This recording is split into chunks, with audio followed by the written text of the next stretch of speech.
Alors, très brièvement,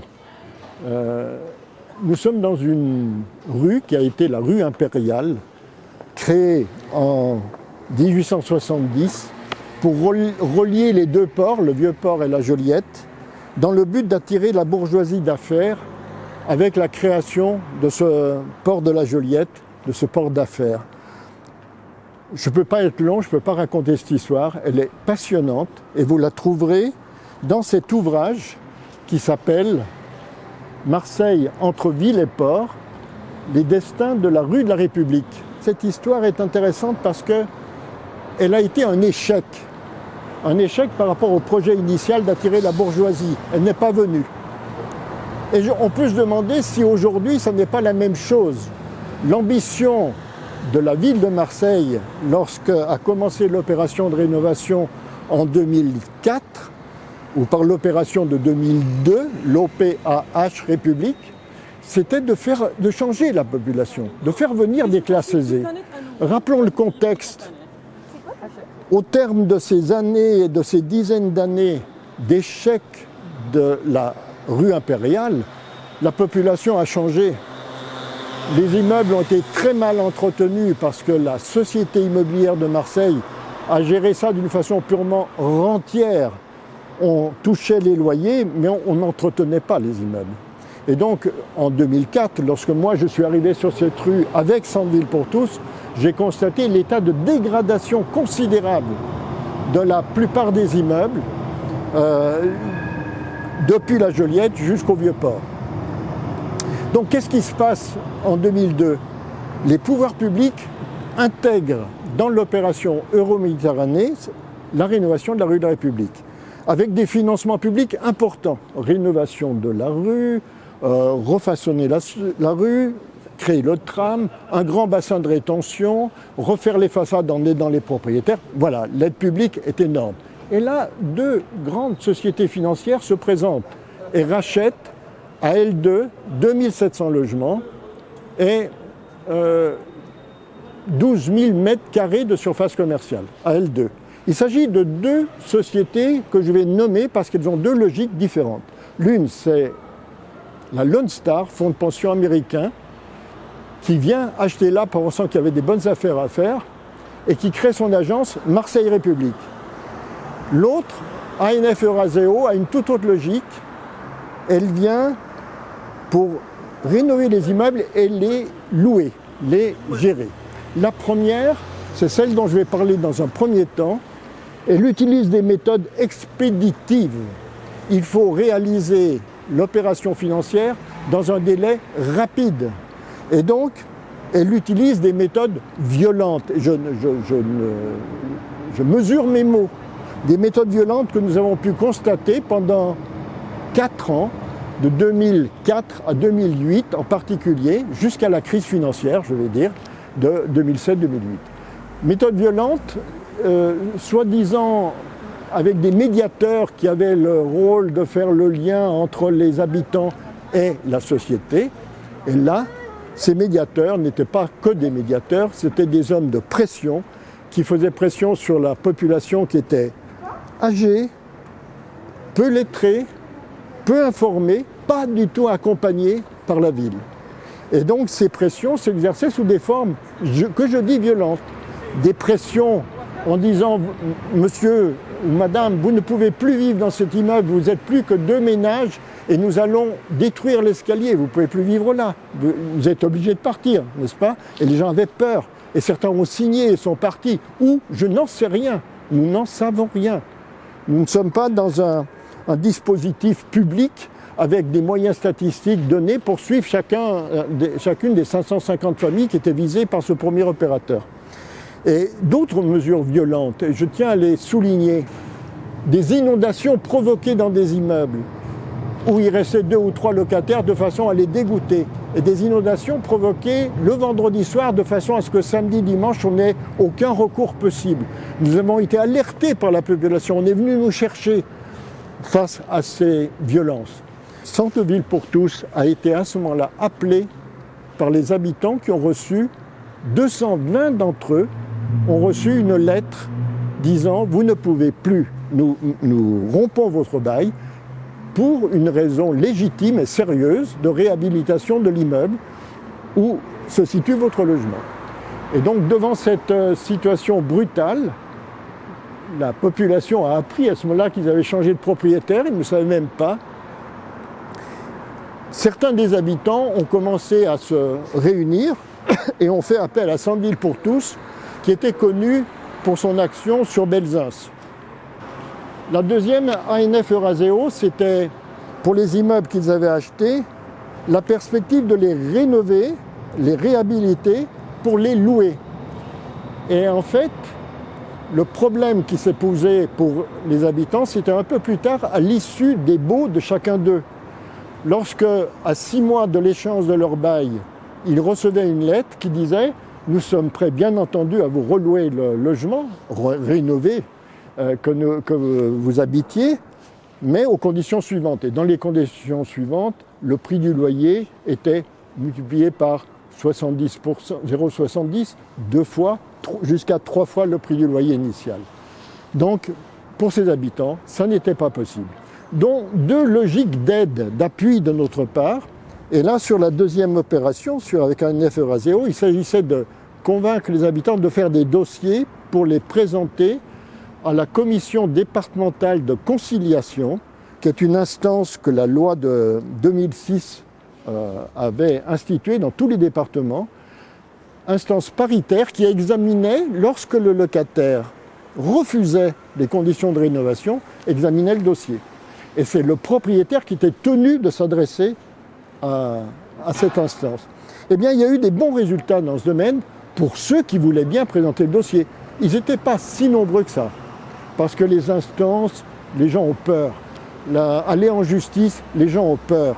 Il faut vraiment tout un travail pour les persuader qu'ils ont des droits. Voilà. Nous sommes intervenus avec 4 principes d'action. Premier principe, une réponse, écouter les habitants et apporter des réponses au fur et à mesure que les problèmes étaient posés. Nous n'avions pas de principe a priori, c'était vraiment un accompagnement des habitants. Deuxième principe, c'était s'appuyer sur le droit des locataires. Consulter leur baux, les persuader qu'ils avaient des droits et les appuyer pour faire valoir ces droits. Pour certains, aller en justice avec des procès qui ont débouché. Le procès de Madame Ben Mohamed, 2 fois soutenu par le tribunal, est emblématique de cette démarche juridique où elle a gagné. Troisièmement, faire une action collective et non pas simplement un conseil individuel à l'un et à l'autre. Ça a commencé par un appel à une manifestation en novembre 2004 et ça a continué sous forme de permanence que nous organisions tous les 15 jours dans les locaux de la CIMAD, que je remercie encore, qui nous permettaient d'avoir des conditions d'examen collectif de la situation des uns et des autres. Lorsque nous traitions d'un dossier, tout le monde pouvait l'écouter et savoir qu'il n'était pas seul. Ça, c'était le 3e principe d'action. Le 4e, c'était s'appuyer sur la presse, faire valoir les faits, les rencontrer. Et il y a eu beaucoup d'articles de presse que vous pouvez retrouver sur le site de Sandville pour tous. Un 4e et dernier principe, c'était garder une relation permanente avec les institutions, avec Euromed, avec la préfecture, nous avons rencontré plusieurs fois la préfecture, et avec la ville, ça a été plus délicat, ils ne voulaient pas trop nous voir.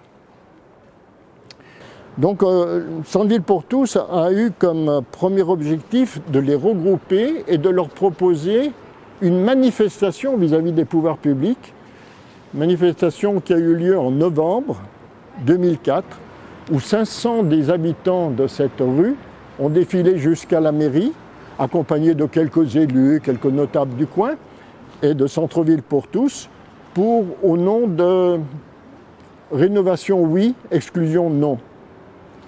Il faut résister. Et ça a été le point de départ. Je vais être très court. Je vais dire qu'au au terme des 4 premières années, Marseille République avait réalisé 20% de la rénovation, 20% des 1350 logements qu'ils ont vendus à des propriétaires privés à la découpe au prix moyen de 3 800 € le mètre carré. Ça fait une certaine somme. Deuxièmement, ils ont dû vendre à des bailleurs sociaux, à 5 bailleurs sociaux, et ça c'est important. Notre action y a contribué parce que c'est un engagement de l'OPAH, l'Opération République, de consacrer 30% du patrimoine à des logements sociaux. Donc là, ils ont revendu des bailleurs sociaux au prix de 700, enfin même pas 1000 € le mètre carré, 756 je crois, me souvenir. Et donc ça fait 50% du patrimoine. Et le reste, ça a été revendu à une autre société financière, figurez-vous qu'elle s'appelle Atemi Lehman Brothers. Et ça, c'était avant la crise financière. La crise financière, Lehman Brothers, c'est quelques mois après. Et là, tout s'arrête. Bon, donc le bilan est très très mauvais en termes de rénovation. Il n'est pas mauvais pour Marseille République, la Lone Star, qui réalise en 4 ans 18,6% de taux de profit annuel.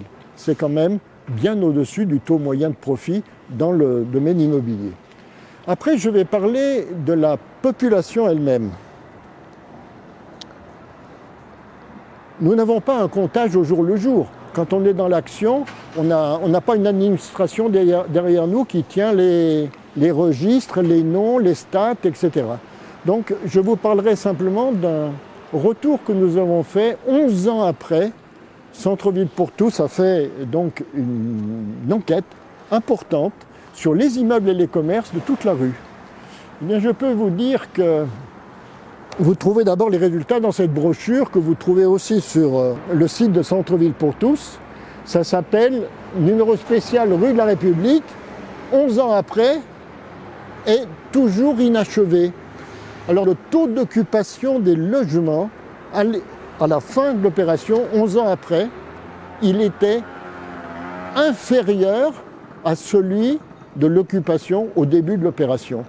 Mais le taux d'occupation était presque de 100% dans les 350, si je ne me trompe pas, 350 logements qui étaient des logements sociaux. Ceux qui faisaient partie des 30% imposés par l'opération et qui avaient été le lieu de récupération des gens exclus des autres immeubles, d'une partie des gens, pardon. Parce que beaucoup, je dois dire, nous ne savons pas où ils sont. Ils sont partis parfois enlevés par leurs enfants parce qu'ils étaient vieux et qu'ils avaient peur et qu'ils étaient malades. D'autres ont trouvé des logements peut-être dans la périphérie de Marseille. J'en ai rencontré par hasard quelques-uns qui ont été dans des logements sociaux ailleurs. Mais pour la rue elle-même, il y a quand même environ 350 logements qui sont des logements sociaux répartis entre 5 bailleurs sociaux. C'est peut-être le meilleur résultat du point de vue social. Pour le reste, référez-vous à l'enquête qui a été faite en 2006-2007 sur la situation qu'ont vécu les habitants ici et vous vous rendrez compte à quel point ça a été abominable cette période pour beaucoup d'entre eux. Abominable, je le dis bien. Moi je dirais pour conclure que Centre-ville pour tous, dans cette opération de la rue de la République, a rencontré, je dis ce contexte particulier d'une opération lourde, groupée, avec des gens groupés. On a rencontré ces 220 personnes tout de suite. Ce n'est pas toujours le cas ailleurs. Or, ce qui fait l'unité des actions de Centre-ville pour tous, c'est le fait de partir des habitants eux-mêmes, de leurs droits, de s'appuyer là-dessus, de le faire valoir auprès des instances publiques et de la presse. Et ça, c'est toujours gagné au bout du compte. On ne gagne pas la bataille tout de suite, mais en s'appuyant sur le droit et non pas sur des discours idéologiques, on fait avancer les choses petit à petit. Centre-ville pour tous a été reconnu dans cette période, disons, de sa création jusqu'à 2000. Moi, je suis à la retraite aujourd'hui, mais jusqu'à ces opérations de 2012, je dirais, après, je le suis moins bien, a été reconnu parce que, y compris les instances publiques, le préfet nous demandait des choses.